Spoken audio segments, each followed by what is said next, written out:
अब अगर तुम लोग नए हो तो सब्सक्राइब करो, वो जो लाल वाला बटन है उसके साथ स्कैम करो या फिर महफिल जमाओ, मुझे नहीं पता, बस क्लिक हो जाना चाहिए।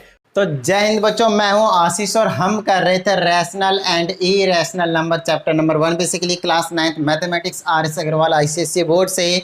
तो चलिए स्टार्ट करते हैं। This is the video lecture number 3, जहां पे आज हम डिस्कस करने वाले हैं basic concepts of exercise basically 1B। और 1B में आपके पास जो है चीज़ें वो आपके पास पूरा का पूरा रैशनल नंबर के ऊपर सारी चीज़ें बेस्ड है। इसका मतलब ये है कि आज आपको कंप्लीट इंफॉर्मेशन मिल जाने वाला है रैशनल नंबर के बारे में।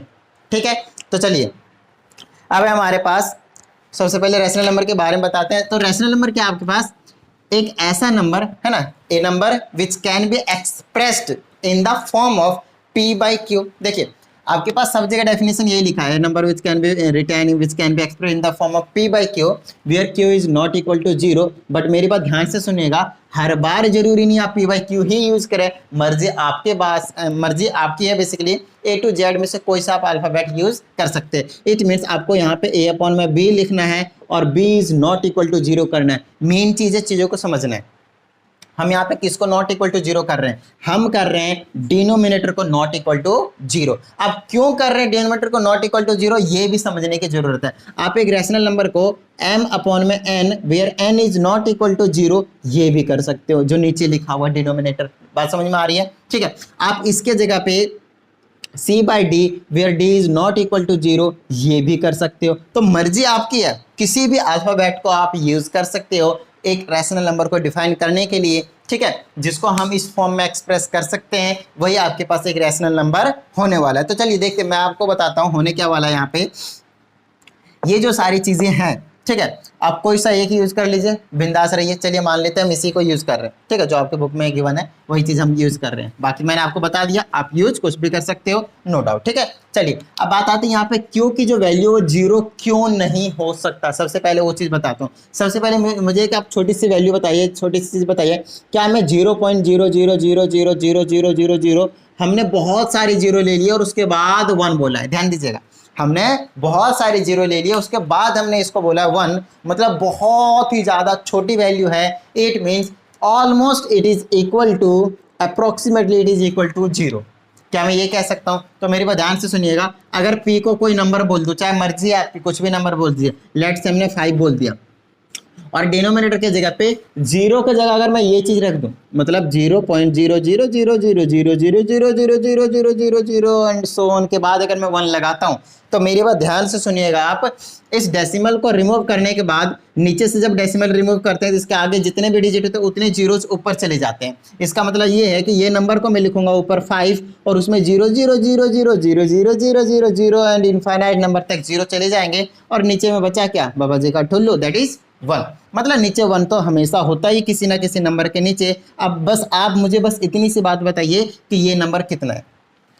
क्या बता सकते हो? आप नहीं बता सकते। इसका मतलब ये है कि अगर नीचे 0 आ जाए किसी नंबर के नीचे, तो वो जो नंबर होता है वो नॉट डिफाइंड होता है। सिंपल सी बात, ठीक है, नॉट डिफाइंड होता है क्योंकि हम नहीं बता पाते कि वो जो वैल्यू है वो किसके इक्वल है। वो बहुत ही बड़ा नंबर निकल कर आ जाता है। बात समझ में आई? इसीलिए हम बोलते हैं कि जो नीचे वाली वैल्यू है वो 0 के इक्वल नहीं हो सकता है। क्या इतनी सी बात समझ में आई आप लोगों की? क्या इतनी सी बात समझ में आ गई आप लोगों के? ठीक है, चलिए अब रैशनल नंबर इस तरीके से एग्जाम्पल क्या होंगे, तो 5/3 हो गए, 2/7 हो गए, है ना, 5/8 हो गए, एक्सेट्रा एक्सेट्रा है। बहुत सारे एग्जाम्पल है आपके पास रैशनल नंबर को यहाँ पे देखने के लिए। लेकिन मेरा क्वेश्चन ये है, क्या एक 2 भी एक रैशनल नंबर है?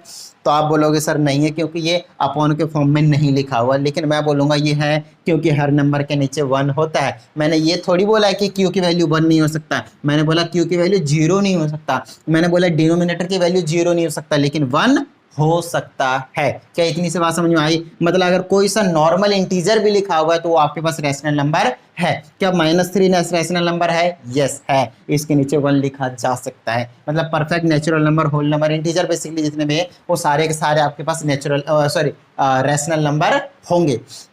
और मोर थिंग, क्या 0 रैशनल नंबर है? अब 0 में कंफ्यूज बच्चे, देखिए इसके नीचे 1 लिखिए, P की वैल्यू 0 हो सकती है, Q की वैल्यू यहाँ पे 1 है, P की वैल्यू 0 है, Q की वैल्यू 1 है। मैंने बोला Q की 0 नहीं हो सकती, P की हो सकती है, इसका मतलब ये 0 भी एक रैशनल नंबर है। क्या इतनी सी बात समझ में आ गई? हाँ, 5/0 करेंगे तो ये रैशनल नंबर नहीं होगा, अभी तो बताया नॉट डिफाइंड के इक्वल होगा लगभग लगभग। बात समझ में आई? ठीक है, मतलब नीचे 0 नहीं होना चाहिए, ऊपर 0 हो सकता है। क्या इतनी सी बात समझ में आ गई सबको? डन है, फील आया? चलिए, तो रैशनल नंबर आपको क्लियर हो चुका है। अब जो हम दूसरी बात करने वाले हैं रैशनल नंबर को, ये तो नॉर्मल सा इंटीजर के फॉर्म में, फ्रैक्शन के फॉर्म में हमने बात कर ली। क्या डेसिमल के फॉर्म में क्या होता है? ध्यान दीजिएगा, डेसिमल के फॉर्म में क्या होता है। देखिए, अगर आपके पास डेसिमल के फॉर्म में बात बताऊं तो एक रैशनल नंबर को हम कुछ इस तरीके से डिफाइन करते हैं। रैशनल नंबर को हम कैसे डिफाइन करते हैं?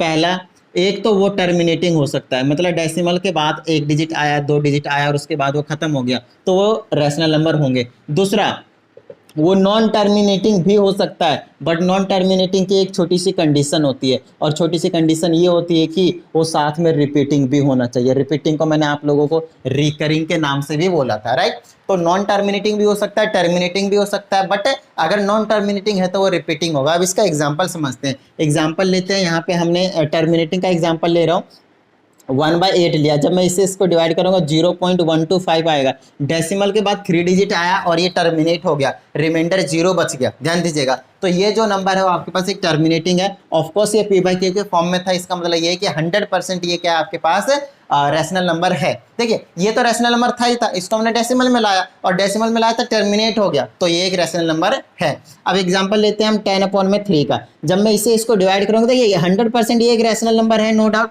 P/Q के फॉर्म में लिखा हुआ। लेकिन अगर मैं इसे इसको डिवाइड करता हूँ, you will get 3.33333 and so on, और you can write this as 3.3 के ऊपर बार। बोलिए हाँ या नहीं? तो यहाँ पे आपके पास टर्मिनेटिंग वाला भी एक रैशनल नंबर हो रहा है और एक नॉन टर्मिनेटिंग वाला भी रैशनल नंबर हो रहा है। मतलब रैशनल नंबर आपको दो तरह के डेसिमल दे रहे हैं, एक टर्मिनेटिंग और एक non terminating. But non terminating का एक ही केस है, आपके पास रिपीटिंग जरूर होगा। जी हाँ, रिपीटिंग जरूर होगा। अगर एक ऐसा नंबर आ गया 3.304509 4125 एंड सो ऑन, इस तरीके से, यहाँ पे कोई आपको पैटर्न नहीं दिख रहा है। पैटर्न मतलब कोई नंबर रिपीट नहीं हो रहा आपके पास, राइट? जब रिपीट नहीं हो रहा तो ये आपके पास रैशनल नंबर नहीं होगा। और ऐसे बेसिकली कहाँ से निकल कर आते हैं, उनको हम बोलते हैं इरेशनल नंबर। और वो क्या होते हैं? √2, √3, √4 नहीं होगा, √5 एंड सो ऑन। जिसके परफेक्ट स्क्वायर नंबर नहीं होते, उसके इस टाइप के नंबर निकल कर आते हैं, नॉन टर्मिनेटिंग और नॉन रिपीटिंग रहते हैं, मतलब रिपीट नहीं करते। बट हमारे रैशनल वाले क्या करेंगे? रिपीट करेंगे, है ना? ये टर्मिनेट भी हो सकते हैं, नॉन टर्मिनेट भी हो सकते हैं, बट नॉन टर्मिनेट के केस में रिपीटिंग जरूर होंगे। तो ये डेसिमल के केस में आपने रैशनल नंबर पढ़ लिया, और ये सिंपल आपने फ्रैक्शन के फॉर्म में रैशनल नंबर पढ़ लिया। क्या इतनी सी बात समझ में आ गई आप लोगों के? डन है, फील आया? चलिए, तो थोड़ा सा और हम डिस्कशन करते हैं रैशनल नंबर के ऊपर ही। अब हम नंबर लाइन पे कैसे रिप्रेजेंट करेंगे रैशनल नंबर को, उसके बारे में थोड़ी सी हम बात कर लेते हैं, ठीक है? तो देखिए क्या है, यहाँ पे आपके पास रिप्रेजेंटेशन है और नंबर लाइन, ठीक है?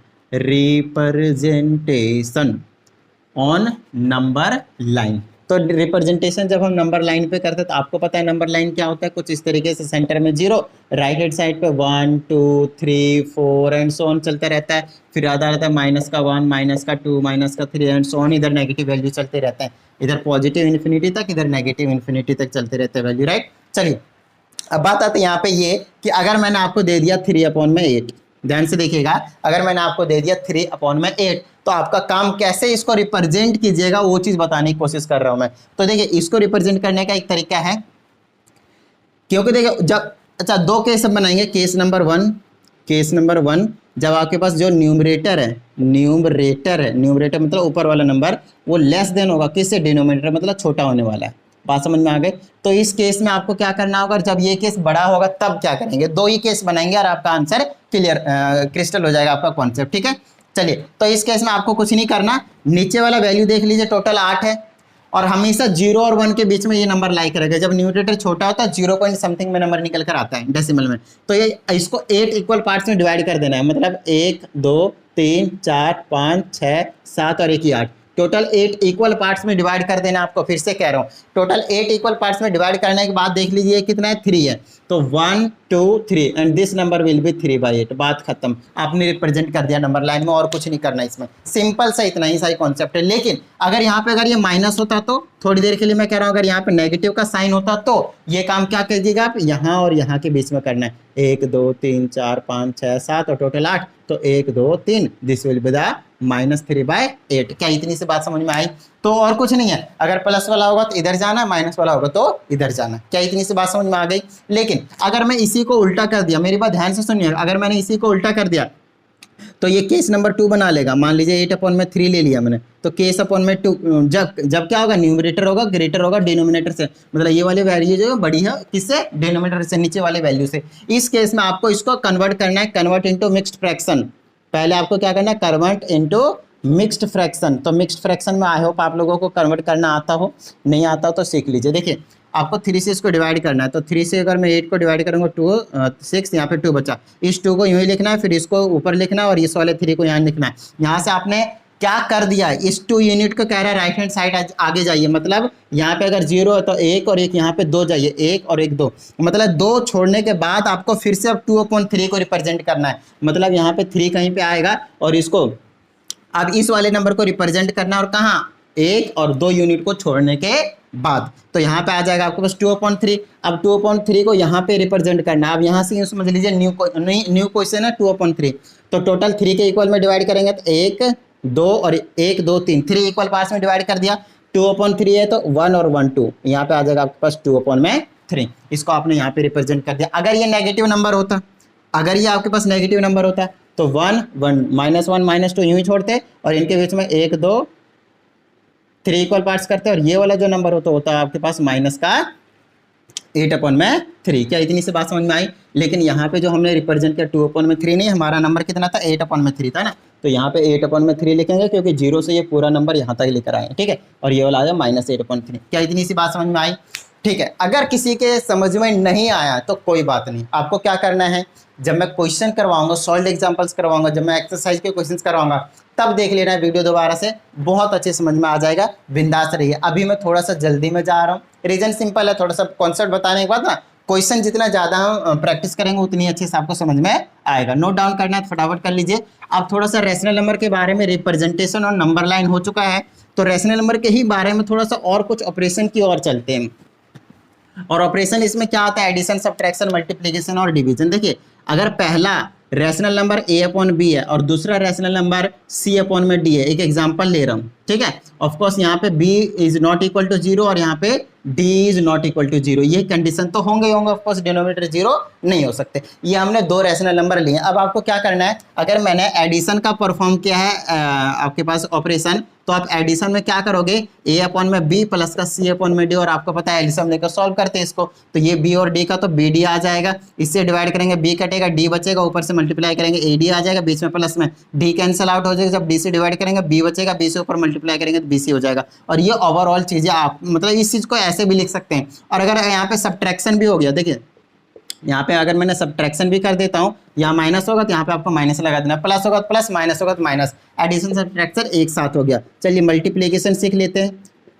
मल्टीप्लिकेशन, तो मल्टीप्लिकेशन का क्या मतलब है उस चीज़ को समझिए। अगर मैं a/b को मल्टीप्लाई कर देता हूँ c/d से, तो ऊपर से ऊपर मल्टीप्लाई हो जाता है और नीचे से नीचे मल्टीप्लाई हो जाता है, और कुछ नहीं, बात खत्म। चलिए डिवीजन सीख लेते हैं हम। तो डिवीजन में क्या रहता है, अगर आपके पास a/b को डिवाइड करना है c/d से, तो आपको कुछ नहीं करना है, इसको मल्टीप्लाई में चेंज कर दिए, ये आ जाएगा a/b, डिवाइड को मल्टीप्लाई में लाइए, बट इसको आपको रेसिप्रोकल करना पड़ेगा, मतलब c/d था तो d/c करना पड़ेगा, न्यूमरेटर को डिनोमिनेटर और डिनोमिनेटर को न्यूमरेटर बना दिया। अब सिंपल मल्टीप्लिकेशन आपको मैंने सिखा दिया, ऊपर से ऊपर मल्टीप्लाई कर देना, न्यूमरेटर से न्यूमरेटर को और डिनोमिनेटर से डिनोमिनेटर का, दैट्स इट। क्या इतनी सी बात समझ में आई आपके? बात समझ में आ गई, फील आया? तो ये हो गया ऑपरेशन के बाद। अब थोड़ी सी और चीज़ बात कर लेते हैं हम। अगर हम दो रैशनल नंबर को ऐड करते हैं, सब्ट्रैक्ट करते हैं, या मल्टीप्लाई करते हैं, या फिर डिवाइड करते हैं, तो वो हमेशा एक रैशनल नंबर ही होता है। कान में ध्यान से सुनकर डालिए इस बात को कि अगर हमारे पास दो रैशनल नंबर हुए, उनको हमने ऐड किया, उनको हमने सब्ट्रैक्ट किया, उनको हमने मल्टीप्लाई किया, उनको हमने डिवाइड किया, तो वो हमेशा क्या देंगे आपको, हमेशा वो आपको रैशनल नंबर ही देंगे। बट कंडीशन ये है, डिवाइड करते टाइम आपको ध्यान रखना है, डिवाइड करते टाइम क्या आपको ध्यान रखना है कि ये जो चीज़ है वो नॉन जीरो होना चाहिए, मतलब जीरो नहीं होना चाहिए, क्योंकि किसी नंबर को अगर हम जीरो से डिवाइड करेंगे तो क्या हो जाएगा, वो नॉट डिफाइंड हो जाएगा। दिमाग में डाल लिया इस बात को, बात समझ में आई, ठीक है, क्लियर हुआ। चलिए तो फटाफट इसको नोट डाउन कीजिए। अब हम कुछ ऑपरेशंस डिस्कस करते हैं, इसलिए प्रॉपर्टीज, ये ऑपरेशन, तो अब हम कुछ प्रॉपर्टीज डिस्कस कर लेते हैं। ओके तो देखिए बहुत ही ज़्यादा इंपॉर्टेंट प्रॉपर्टीज डिस्कस करने वाले हैं हम, एक तो एडिशन का और एक मल्टीप्लिकेशन का। किसके ऊपर, रैशनल नंबर के ऊपर। बात समझ में आ गई। चलिए देखिए समझते हैं इस चीज़ को। सबसे पहले कॉम्यूटेटिव लॉ को समझते हैं। कॉम्यूटेटिव लॉ का क्या कहना है, सबसे पहले बहुत अच्छे तरीके से समझना है। कॉम्यूटेटिव लॉ का कहना है, सबसे पहले हम एडिशन का देख रहे हैं, फिर मल्टीप्लिकेशन का देखेंगे, साथ साथ में देखेंगे दोनों, ठीक है, कंपैरिजन भी हो जाएगा।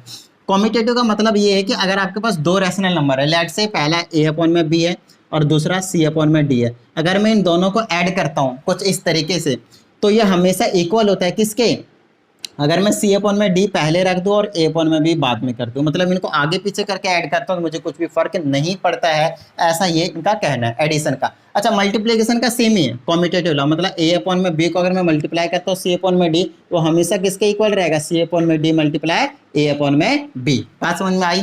मतलब एक छोटा सा अगर न्यूमेरिक वैल्यू का अगर आप एग्जांपल लेना चाहे तो ले सकते हैं। अगर मैंने 3 अपॉन में 4 और मल्टीप्लाई में 5 अपॉन में 2 लिया, वो हमेशा किसके इक्वल होगा, 5 अपॉन में 2 मल्टीप्लाई 3 अपॉन में 4, मल्टीप्लाई करके देखिए 15 अपॉन में 8 आएगा और ये भी आपके पास 15 अपॉन में 8 आएगा। क्या इतनी सी बात समझ में आई।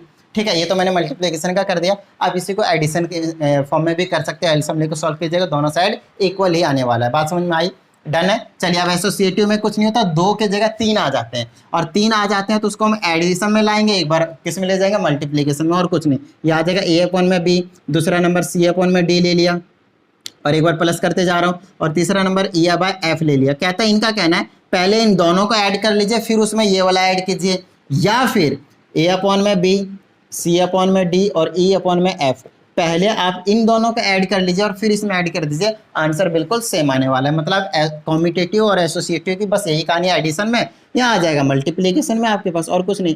ठीक है, a by B C by D multiply e by F, तो पहले इनको मल्टीप्लाई करके फिर इसके साथ कर दीजिए, या फिर a अपॉन में b मल्टीप्लाई c अपॉन में d और मल्टीप्लाई e अपॉन में f, पहले इनको मल्टीप्लाई कीजिए फिर इसके साथ कर दीजिए। क्या इतनी सी बात समझ में आई, डन है, फील आया। चलिए तो ये हो गया एडिशन का, बेसिकली कॉम्यूटेटिव, एसोसिएटिव, और साथ ही मल्टीप्लिकेशन का कॉम्यूटेटिव और एसोसिएटिव दोनों का ही सेम सेम है। ठीक है, सिर्फ एडिशन सब multiplication, addition multiplication.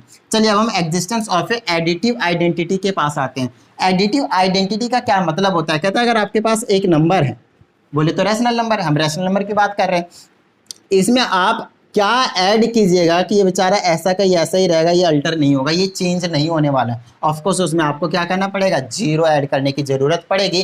That's why यहाँ पे कहते हैं हम कि zero is the additive identity. क्या इतनी सी बात समझ में आई आपको, बात समझ में आ गया। ठीक है, लेकिन यहाँ की अगर हम बात करते हैं तो a अपॉन में b, क्योंकि मल्टीप्लिकेशन की बात कर रहे हैं तो क्या मल्टीप्लाई करा जाए कि a अपॉन b ही रहेगा, सिंपल सी बात है। ऑफकोर्स यहाँ पे करना पड़ेगा 1। तो यहाँ पे मल्टीप्लिकेशन के केस में जब हम एडिटिव आइडेंटिटी नहीं, उस केस में क्या बोलेंगे, मल्टीप्लिकेटिव आइडेंटिटी। मेरी बात ध्यान से सुनिएगा, उस केस में बोलेंगे मल्टीप्लिकेटिव आइडेंटिटी। यहाँ पे एडिटिव आइडेंटिटी, वहाँ पे मल्टीप्लिकेटिव आइडेंटिटी, और वो क्या होता है 1 होता है, एडिटिव के केस में 0 होता है। चलिए नेक्स्ट आपके पास एग्जिस्टेंस ऑफ एडिटिव इनवर्स। अब इनवर्स का क्या मतलब है, इनवर्स का मतलब ये है कि अगर आपके पास एक नंबर a अपॉन में b है तो इसमें क्या ऐड किया जाए कि आपको 0 मिल जाए, क्योंकि आपको आपकी बार क्या लाना होता है पता है, एडिटिव आइडेंटिटी लाना होता है, कुछ ना प्लस करके। ठीक है, एडिटिव में प्लस करके उसमें मल्टीप्लाई करके।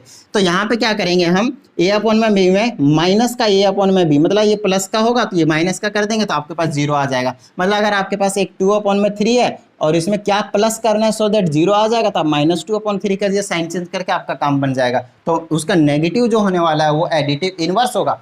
लेकिन यहाँ पे मल्टीप्लिकेटिव इनवर्स में क्या होगा, तो मल्टीप्लिकेटिव इनवर्स में ऐसा कुछ होगा, a अपॉन में b में क्या मल्टीप्लाई किया जाए कि आपको 1 मिल जाए। तो ऑफकोर्स इस केस में आपको नेगेटिव साइन से नहीं करना है, आपको रेसिप्रोकल कर देना है। रेसिप्रोकल मतलब न्यूमरेटर को डिनोमिनेटर और डिनोमिनेटर को न्यूमरेटर बना देना। सो b ऊपर चला जाएगा और a नीचे आ जाएगा। देखिए अब a से a उड़ गया, b से b उड़ गया और मच गया। इसका मतलब ये है कि b अपॉन में a जो है वो क्या हो जाएगा आपके पास, मल्टीप्लीकेटिव इनवर्स हो जाएगा। देखिए आइडेंटिटी और इनवर्स में कंफ्यूज नहीं होना है, एडिटिव का अलग है, मल्टीप्लिकेटिव का अलग है। यहाँ पे जीरो की बात करेंगे, यहाँ पे 1 की बात करेंगे, यहाँ पे एडिशन की बात करेंगे, यहाँ पे मल्टीप्लिकेशन की बात करेंगे। क्या इतनी सी बात समझ में आए आप लोगों के?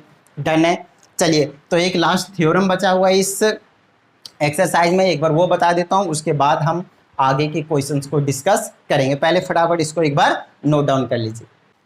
ओके तो देखिए लास्ट एक थ्योरम और कर लेते हैं इस बेसिक कंसेप्ट के वीडियो में। देखिए क्या क्या है, डेंसनेस प्रॉपर्टी ऑफ रैशनल नंबर की बात कर रहे हैं। मतलब एक तरीके से यहाँ पे हम थ्योरम को डिस्कस करने वाले हैं और थ्योरम बड़ा ही इंपॉर्टेंट थ्योरम है जिसका हम बेसिकली क्वेश्चंस को करने में यूज भी करेंगे। तो अभी तो बेसिक कंसेप्ट ही बता रहा हूँ, अगली वीडियो में हम सॉल्व एग्जांपल्स को डिस्कस करेंगे, वहाँ पे इस प्रॉपर्टी को हम यूज करने वाले, इस थ्योरम को हम यूज करने वाले। ठीक है, कहता है between two rational numbers X and Y, अगर हम लेट करते हैं कि भाई आपके पास एक 2/3 है और लेट करते हैं कि अगर एक 5/3 है, दो रैशनल नंबर है, तो उनका कहना है कि एक्स एंड वाई, एक इसको हमने एक्स बोल दिया, इसको हमने वाई कह दिया थोड़ी देर के लिए। कहता है देयर इज ऑलवेज ये रैशनल नंबर, कहते हैं इनके बीच में हमेशा रैशनल नंबर एग्जिस्ट करता है और वो रैशनल नंबर क्या होता है 1/2 और एक्स और वाई को जोड़कर, मतलब इसको ऐड कर देंगे 2/3 और 5/3 और 1/2 ऐसे लगा देंगे, तो ये जो नंबर निकल कर आएगा वो हमेशा इस वाले नंबर और इस वाले नंबर के बीच में ही लाई करने वाला है और वो रैशनल नंबर ही रहेगा। ऐसा कुछ हमसे कहा जा रहा है। और साथ ही ये जो नंबर निकल कर आएगा क्योंकि बीच में रहेगा तो हमेशा एक्स और वाई के बीच में रहेगा, मतलब कुछ इस तरीके से, इससे ये तो बड़ा होने वाला और इससे ये छोटा होने वाला। देखिए यहाँ पे y बड़ा है और यहाँ पे x छोटा है, मतलब x और y के बीच में ये लाई कर रहा है और वही चीज यहाँ पे भी इन्होंने लिखा हुआ है। क्या इतनी सी बात समझ में आई? डन है। अब बात आती है इसको हमें प्रूफ करना है, तो प्रूफ हम कैसे देंगे? सबसे पहले देखिए, तो प्रूफ बड़ा ही छोटा सा प्रूफ है, तो यहाँ पे हम प्रूफ लिख देते हैं और यहाँ पे हम लेट कर लेंगे थोड़ी देर के लिए, लेट कर लेते हैं x is less than Y. देखिए दो नंबर होंगे x और y, दोनों में से एक तो छोटा होगा एक बड़ा होगा। ठीक है, तो हमें क्या करना है, एक को हमने x is less than Y let कर लिया और कुछ नहीं किया। हमें क्या करना है, एडिंग बोथ साइड x, ध्यान दीजिएगा कैसे प्रूफ कर रहे हैं, एडिंग बोथ साइड्स x, तो यहाँ पे आ जाएगा x प्लस का x less than x plus का y और ये बना लेगा 2x is less then x plus का y। और यहाँ पे आपको लिखना है डिवाइडिंग बोथ साइड्स, ध्यान दीजिएगा, डिवाइडिंग बोथ साइड्स बाई 2। अब इससे क्या फायदा होगा, यहाँ पे 2 से डिवाइड करेंगे ये 2 गायब हो जाएगा और ये आ जाएगा लेस देन और ये आ जाएगा x प्लस वाई अपॉन में 2। ऐसा मैंने इसलिए किया क्योंकि मुझे ये चीज लाना था, x प्लस वाई बाई 2 लाना था। ये और ये सेम चीज है, देख लीजिए। ठीक है, 1/2 के फॉर्म में लिखा, उससे कुछ फर्क नहीं पड़ता। ठीक है, इतनी सी बात समझ में आ गई। ठीक है, अब इसी में ही हम दूसरा काम करेंगे, यहाँ पे लिखेंगे एडिंग बोथ साइड्स, ध्यान दीजिएगा, adding both sides by Y, adding both sides y basically, ये आ जाएगा x प्लस का y is less than y plus का y, ये आ जाएगा आपके पास x plus Y is less than, ये बना लेगा 2y। अब फिर से वही काम, डिवाइडिंग बोथ साइड्स बाई 2, यहाँ पे लिख देंगे हम डिवाइडिंग बोथ साइड्स बाई 2, तो ये आ जाएगा आपके पास x plus Y divided by में 2 और लेस देन, यहाँ पे 2 डिवाइड करेंगे तो आ जाएगा y। मेरी बात ध्यान से सुनिएगा, ये जो चीज़ है वो और ये जो चीज़ है वो, इनको थोड़ा सा ध्यान से देखिए तो आपको पता चलेगा कि ये जो वैल्यू है x छोटा है इस पूरे वैल्यू से। यहाँ पे देखिए इस पूरे वैल्यू से x क्या है, छोटा है, बिल्कुल ये वाला पैटर्न नजर आया। अब यहाँ पे देखिए y बड़ा है इस वाले वैल्यू से, यहाँ पे भी नोटिस कीजिए y क्या है इस वाले वैल्यू से बड़ा है। मतलब यहाँ पे अगर मैं इसको फर्स्ट इक्वेशन की नेमिंग करूँ और यहाँ पे सेकंड इक्वेशन की नेमिंग करूँ तो मैं यहाँ पे हम कह सकते हैं from equation 1 and 2 we concluded that x और y के बीच में ही लाई कर रहा है कौन, x प्लस वाई, और नीचे 2 लिखिए या फिर इस तरीके से लिखिए, एक ही बात है, जहाँ पे x इससे छोटा है और इससे y बड़ा है। मतलब हाँ, ये चीज़ बिल्कुल सही है कि एक ऐसा नंबर लाई करेगा 1/2 x प्लस वाई जो x और y के हमेशा बीच में ही लाई करने वाला है। यही चीज़ हमें क्या करना था, प्रूव करना था। क्या इतनी सी बात समझ में आई? अब बात आती है क्या ये प्रूफ जो है वो इम्पॉर्टेंट है, तो सिंपल सी बात है नहीं, ये सिर्फ समझने के लिए था। ठीक है, अब इसके अंडरस्टैंडिंग के बेस में हम क्वेश्चंस करेंगे, तब वहाँ पे ये जो चीज़ है वो इम्पॉर्टेंट बन जाता है। बात समझ में आई? तो चलिए प्रैक्टिस करते रहिएगा, बेसिक कंसेप्ट्स की बहुत ज़्यादा जरूरी है। नेक्स्ट वीडियो आपके लिए लेकर आऊँगा सॉल्व्ड एग्जाम्पल्स का, जहाँ पे हम डिस्कस करेंगे क्वेश्चंस, फिर आएगा मज़ा। चलिए मिलते हैं अगली वीडियो में। जय हिंद।